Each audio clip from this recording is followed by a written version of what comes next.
yes. Welcome. My name is Esther Sunday CG, and it's absolutely amazing to have you join me. If today is your first time, welcome. Thank you. If you are a returning subscriber, oh my God, you're the best. Yay.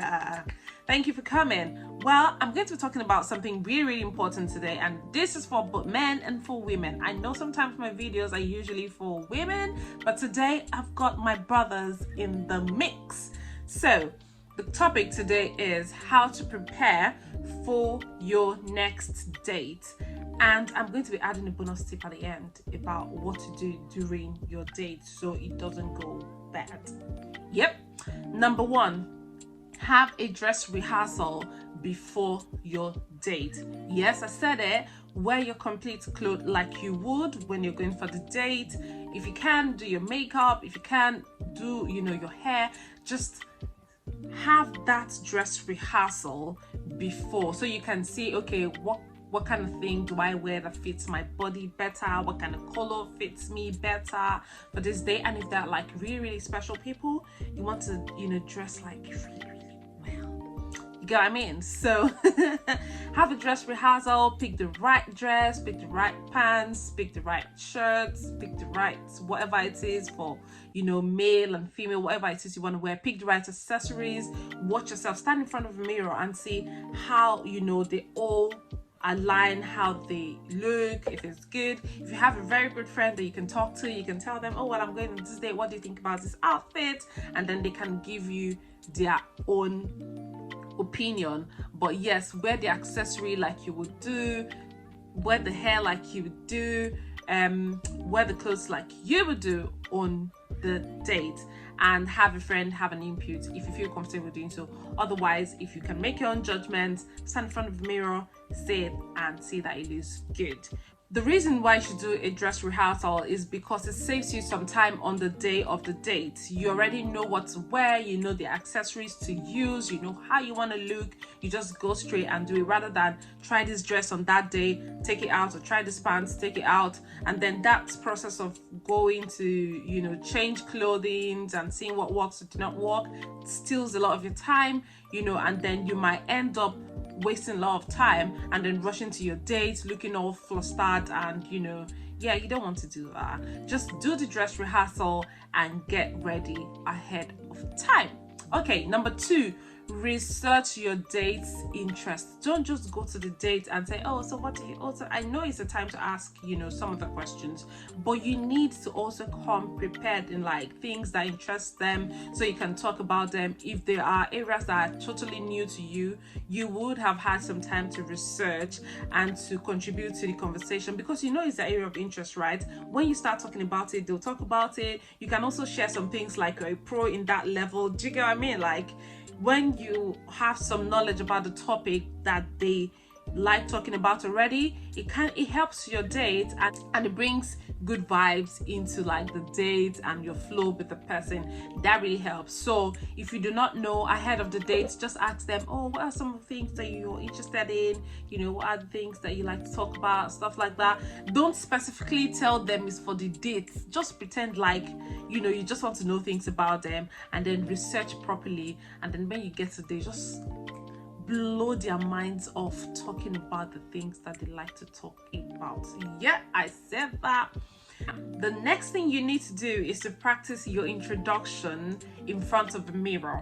So go to the mirror in your bathroom or in your house or in your dressing room or your walk-in closet, wherever it is. Just go to the mirror and then adjust your clothes and introduce yourself like you would at a date.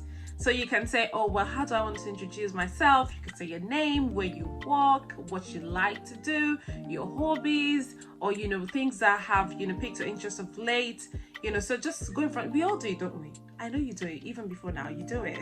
So you go to the front of your mirror and you're like, hi, my name is Esther Sunday CG, and I work as a blah blah blah. My hobbies are XYZ, and lately I've really been interested in this. Just practice how you're going to say it, and practice it over and over again, so that when you get, you know, to the date, it looks natural and it doesn't look rehearsed.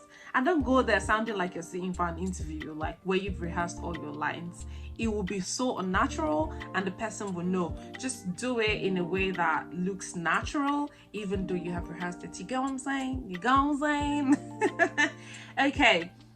Now, if you've done that, the next thing you need to do is to look at Google Maps and see how long will it take me from my house to the venue, you know, to get there. If it's somewhere you don't know, try to research, you know how long it's going to take you, so you know when to leave your house, when to get there. At least give some minutes, you know, before the other person comes, or at least don't be late. Try and go there early. And the only way to do that is to calculate, you know, how long will it take me from my house to get there, and then make, you know, adjustments for traffic or for unforeseen circumstances. Maybe put like, say, extra 15 or 30 minutes, depending on the kind of, you know, place, depending on the kind of journey you're taking. If you're driving there, if you're catching the train, or you're taking the bus, whatever it is you're doing, just make adjustments so that you do not go late. It's not good on you to go late, okay?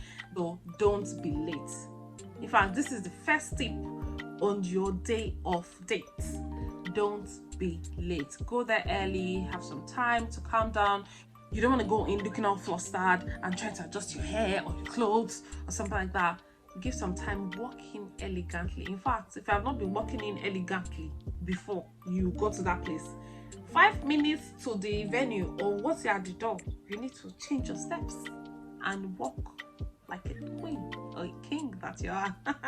Because as you walk in, like, they are trying to look at you and to evaluate you, to see what your carriage is like, to see, you know, what you're like. So things you can do during the dates are: number one, maintain eye contact and smile. Nobody wants to be with somebody who doesn't have joy. Okay? Okay?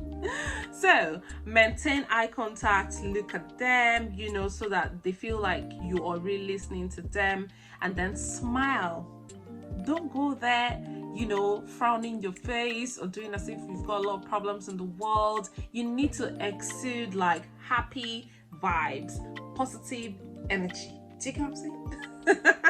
Yes, so go there, maintain eye contact, smile, be in your best behavior. That goes without saying. Like, don't crack too much jokes, like don't overdo it. Like, you can tease them, you can joke, but I mean, like, not all the time. Don't jest too much or make jest of them too much. If you see that they are people who are not like taking it well, then stop. Like, don't keep joking and nobody's getting your joke, or keep just making jest of them and they find it, you know, offensive. When you try it once and you see how they're reacting to it, then if they like it, of course, by all means, like, continue. If someone is very sarcastic and you keep like throwing sarcasms and they're feeling the vibes, like, keep doing it. But if they're not feeling the vibes and you have to keep explaining and saying, oh, sorry, I thought it, don't do it. Like, stop it. Read the room, okay? And then when they start talking to you, you should also listen to them. Don't try to be the one talking all the time. That would really help. Listen to them. People want to tell their own stories. People want to share their own, I say it all the time, people want to share their own stories, and once they feel like you're listening to them, they will be happy, you know, to be with you. They want to go out with you again because they can like pour out their minds to you. Am I saying don't share your own story? No, but stop trying to make everything about you. Like, when they start a story, you're like, oh, me too. No, don't do that. Sometimes even if you have stories that are similar to theirs, you might not necessarily have to tell it. Just listen to them and they will be happy that you listened to them. Ask open-ended questions when you see them. Don't just ask them questions where they can say yes or say no and that ends the conversation. If they say yes or no, then ask follow-up questions to keep, you know, the talk going, okay? So don't just like let them stop at saying yes, because when you ask them questions where they can say yes or no as the answer, then there's like an awkward silence at some point, which you don't want. Like, you need to learn to ask open-ended questions to keep the conversation going. You need to be confident. Like, comportment and confidence is really, really good, and that's what the other person will be looking out for. If they see that you're someone who can like carry themselves in a good way, you can comport yourself, your courage is okay, you're confident, you're talking well, that will really be good. That's a good thing for you as a person, and the other person is looking out for it. So comport yourself and be confident as well. Okay, that's all the tips I have for you today on how to prepare for your next date and how to behave whilst you are on your next date. Okay, if you have any other tips to share, please do put them in the comment section below, and I'll be reading and learning from you as well. Please do not forget to like this video, give us a thumbs up if you really enjoyed it, and also do not forget to share with your friends and family, and please do subscribe to my YouTube channel. I will see you again the next time that I come, and yeah, connect with me on all social media platforms, on Facebook, Instagram, and I will leave the links to my other social media platforms in the description box below. Till I come your way again next time, do not forget to be a better version of yourself. I love you, and you know that I love you. Adios.